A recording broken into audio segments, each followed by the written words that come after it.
Welcome back to my channel MP আমার আরও একটি ব্লগে আপনাদের সকলকে স্বাগত। সকলেই বুঝতে পেরেছো আজ আমরা কি বানাতে চলেছি। সকলেরই মনে হয় সাউথ ইন্ডিয়ান ডিশ বানাতে অনেক ঝামেলা, আগের দিন থেকে ভিজিয়ে রাখো, তাকে ফার্মেন্ট করো, কিন্তু আজ আমরা যেভাবে বানাবো এটি দেখার পর সকালের টিফিন বিকেলের স্ন্যাক্সের চিন্তা দূর হবে।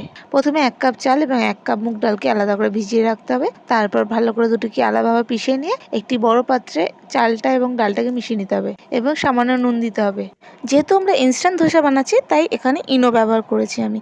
আপনাদের না থাকলে আপনারা বেকিং সোডাও ব্যবহার করতে পারেন। তাওয়া গরম করে নেওয়ার পরেই ইনো দিয়ে ব্যাটারটা অ্যাক্টিভ করবেন। ব্যাটার দিয়ে ভালো করে স্প্রেড করবে। দেখতে পাচ্ছেন যে কীরকম জালিদার হয়েছে। আমার ধোসাটা একটু মোটা হয়েছিল কারণ আমি স্প্রেড করতে পারছিলাম না। মায়েরগুলো খুব পাতলা এবং ক্রাঞ্চি হয়েছিল। সাম্বার অথবা যদি কিছু না থাকে তাহলে একটু নারকেলের চাটনি নাও। নারকেলের চাটনির জন্য একটি নারকেলকে পিষে নিয়ে তাতে সর্ষে এবং কারি পাতার তড়কা লাগিয়ে সার্ভ করো। পছন্দ হলে একটা লাইক, শেয়ার অ্যান্ড সাবস্ক্রাইব করে দাও। Thank you for watching.